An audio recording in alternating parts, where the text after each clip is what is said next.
Okay, everyone, this is section 8.6 and very interesting section. This section takes all the results that we have determined and shown in the previous section and kind of categorizes them, organizes them algebraically. I'll show you what I mean by that. It's very, very cool. I don't know who came up with this, but it's just one of the neatest things. It's kind of an algebraic trick to get all the information about what kind of a fixed point we have. Just recall, what are the fixed points we have? We have nodes, which are either attracting or repelling, and then we have spirals that are either attracting or repelling, and then we have centers, which basically keep going around and around and never come in or not. And then we have saddle points, which kind of zoom in and then zoom back out.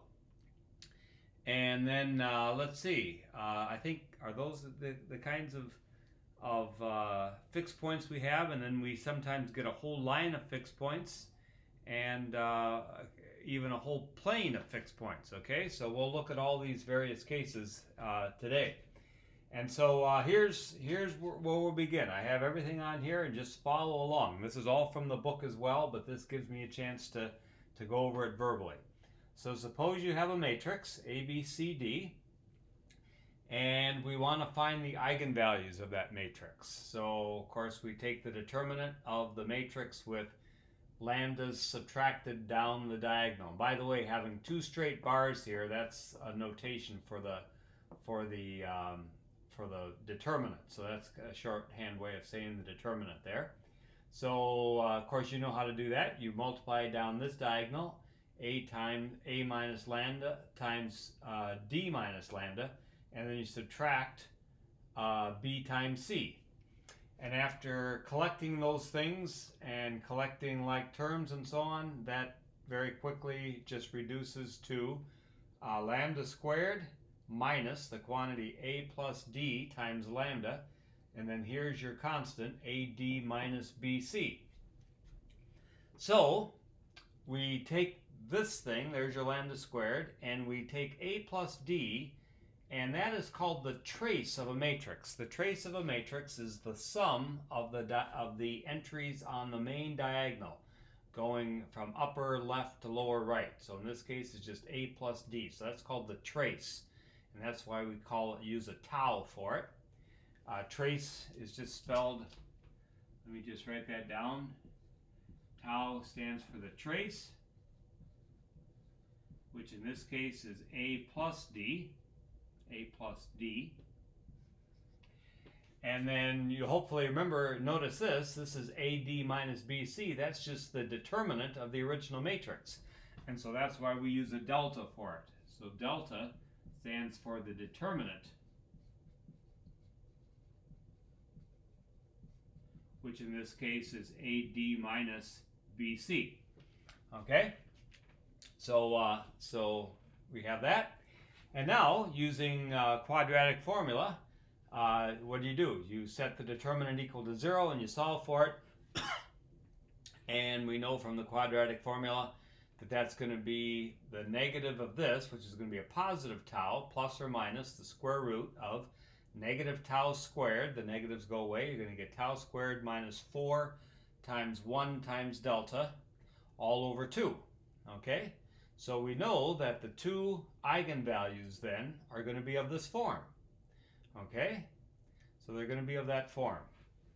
Also, another way of looking at it, we know that if you take this quadratic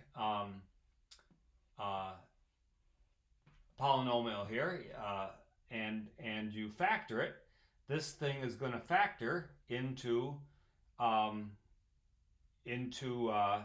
lambda minus one root times lambda minus another root. Whatever these roots are, it's going to factor into lambda minus the first one times lambda minus the second one. So these are the two roots. These are the two things that make it 0. That's what we found right here, lambda 1 and lambda 2. They're the two things that make it 0, and so factoring it, you're going to write it like this. So then if you go ahead and multiply this out, you're going to get lambda squared, if you multiply this out, minus, two things are multiplied by lambda here. Both lambda 1 and lambda 2 are both multiplied by lambda. And then finally, when you multiply lambda 1 times lambda 2, you get that. So, what do we conclude from this? This thing right here is equal to this, and it's also equal to this. See that? It's, let me say that again. Lambda squared minus tau lambda plus delta is equal to this,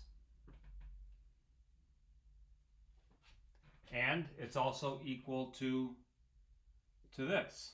Okay, well, there it is right there. That's equal to this. I guess I have it right there in front of me. Okay, this is equal to this. So let me say that one more time. So this is it confuses me even as I do it. So lambda squared minus tau lambda plus delta. We know that you can factor that into, you can write that as lambda minus its two roots. Okay, so it's equal to this. And when you multiply that out, you get all of this. So this is equal to this then, and that means that tau is equal to, see that, negative tau is equal to negative this, so tau is equal to lambda 1 plus lambda 2, and delta is equal to the constant here, lambda 1 times lambda 2. See that? So this is equal to that, tau is equal to this, and delta is equal to this. So that's very cool because it tells us this relationship about the eigenvalues. It says the sum of the two eigenvalues gives you the trace of the matrix, and the product of the two eigenvalues gives you the determinant of the matrix. And so that's going to be really important as we continue on. Okay? So there we have it. Let me see. Everything good there? Okay, yeah. Okay, very good. So again, we just took this thing right here, and we just realized that these two things are the roots, and so you can write it as this times this, and as soon as you do that, then you can multiply it out, and you get this, and then you just look and you say, oh, that means that tau is equal to this thing, and delta is equal to that thing. So that's all there is to it. Okay? So, what are all the conclusions that we get from this then? Well, let's look at it. First of all, if delta is equal to 0, then, well, let's see. If delta is equal to 0, here's your delta right here, then that's 0, so then this is going to be a positive number in here, and so you don't have any imaginary numbers at all. So first of all, you realize that the eigenvalues are going to be real numbers. They're not real numbers if this ends up being a negative number in here. But if delta is, if delta is less than 0,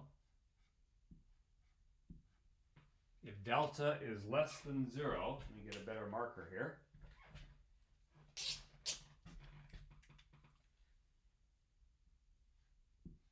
There we go. If delta is less than 0, then this is going to be a negative number.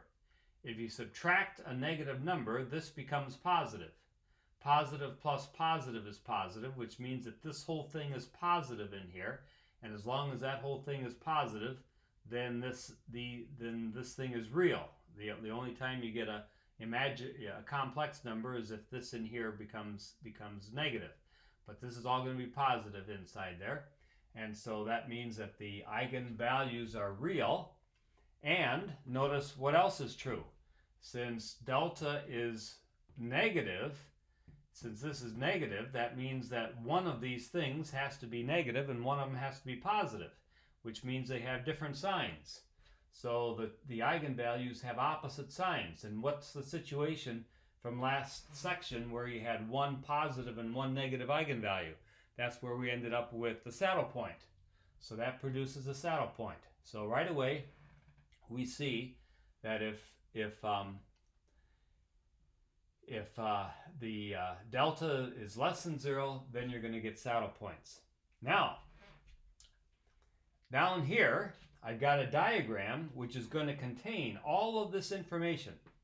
So here is an axis system where this is the delta axis and this is the tau axis. See that? So if delta is less than 0, that means you're over here on the left-hand side of the vertical axis here. You're over here where delta is negative, and so that's why I have saddle points written right there. Okay, let's continue on. What happens if delta is positive? Well, you've got three cases. First of all, what happens if tau squared minus 4 delta is positive? That means that this thing right here is positive. So the same situation as before. If this in here is positive, then you know that you have real eigenvalues, right? There's nothing negative inside the square root, so you have real eigenvalues. Also, since the product of these two things is positive, that means that either both of the eigenvalues are positive or they're both negative, right? We know they're real numbers and their product is positive, so that means that they are both positive numbers or they're both negative numbers. And so what's the kind of case that you have there? If you have two positive eigenvalues, then you get a repelling node. If you get two negative eigenvalues, then you get a attracting node. So see what happens down here? If tau squared, here's the graph right there. It's a parabola. There's the graph of tau squared minus 4 delta is equal to 0. That's a tau squared right there. That's just like saying x squared minus 4y is equal to 0. That's just going to be a parabola. That would be a parabola like this. This is one in this direction. Okay, but there's a parabola. So notice that if they are both positive, well, we'll come back to that. Anyway, that's you're greater. This value is greater than 0, which means you're on the outside of this parabola. You're out here someplace or you're out here someplace. Okay, so those are the nodes. Those are the nodes right there. Okay, what happens if tau squared minus 4 delta is less than 0? Aha! Now this is negative inside there, which means when you take the square root of it, you're going to get a imaginary number there, which means you got yourself a complex number.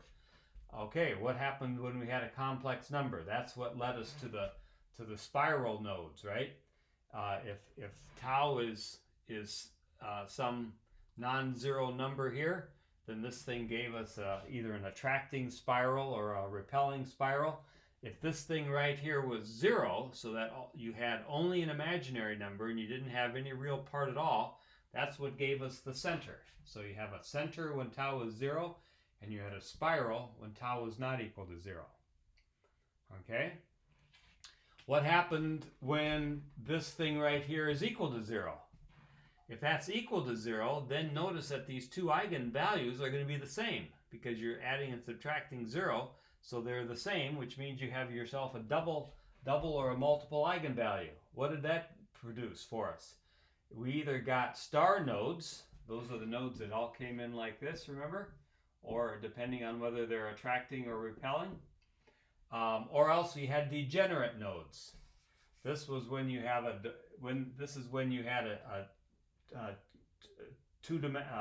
you had an eigenspace of 2 dimensions.